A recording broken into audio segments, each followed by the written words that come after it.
Ồ, bây giờ tàu lúc xong là này dù cho tốt cả, lo một lần để hành đi, chỉ một lần từ, giờ dù cho các tôi sử dụng tôi sẽ phải nói ý rằng gì nè, khó xé tầm bao nó, chỉ bao dù đi chậu là, để tao trong học bè này nó, đủ ta thì nó là, thầu dù cả, khi tôi cả nhớ trong tay nó. Rong chắp lại đi họ, ta mà họ tóm tay cơ rồi đi này, vì tôi cả chỉ tua này, tao trong cái tao tuần đó, chúa phá tàn nó, chỉ bỏ lên kịch kịch khó xếp cả nữa. Ô, tao nên đấy là chỉ bao giờ sư phụ nhau liền trả rồi. Tao đấy nó siêu nó chỉ tao một giờ sư phụ, sau sư phụ nhau liền trả rồi sư phụ liền sư, kéo tập được sư phụ, thì sư phụ đi lần lò là, rồi mình chờ sư phụ, để rồi sư phụ, họ sẽ rồi đặt cháu, theo tao mình đặt lo cháu.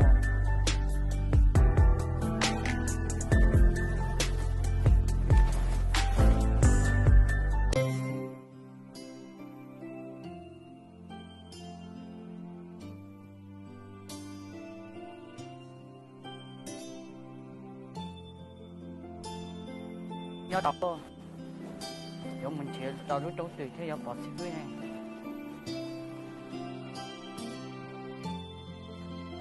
Anh chỉ ta.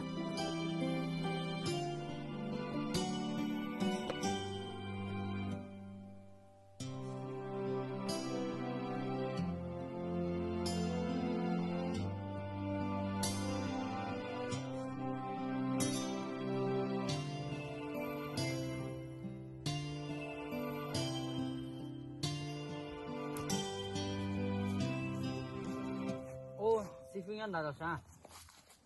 Nhớ rồi sư phụ. Nhớ rằng mày tô, coi là lên từ, còn tô có thể tua đến bèo đi chả. Sư phụ cụ đi học có tụi tú à, cả kênh, nếu cả số nhà tôi nhớ cho là có tụi kênh này. Ồ, tao đó, tao nành cầu lúc xong tao là một có tao cả canh nhớ này của tụi sĩ phư, của tao kia tôi chỉ đó có cả chơi cái tiền này cùng một số ta làm đâu là có bộ trình do. Sư phụ có thể chú cụ do tao số nhà đi không?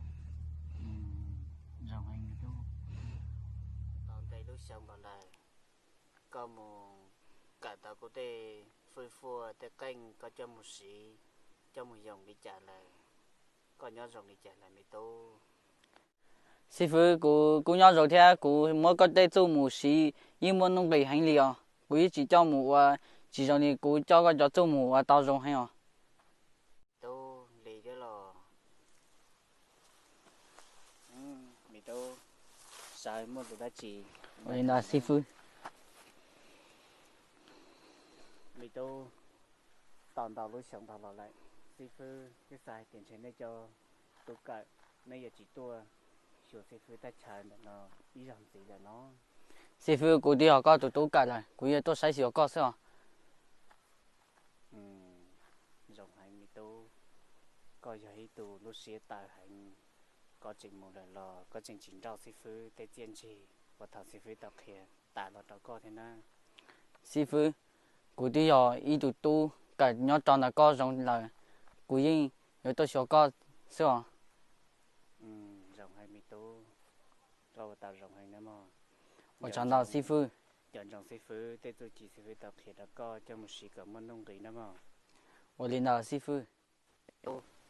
Tao nành gạo lúc xong lò sư phụ chỉ kiếm thòn rồi đấy chính chúa chỉ nó thầy kỹ sư thì cho các giờ lúc chay sư phụ thì sư phụ từ chính chúa này tao tỉnh chế lại nửa tua đó sư phụ xin chúa rò đùa có nhớ thầy kỹ có sai giờ thì chỉ một sư phụ lại có yêu cho sư phụ để tại sư phụ đó kia đó có cho một sĩ cỡ môn nông kỳ ba đầu tiên hiện tế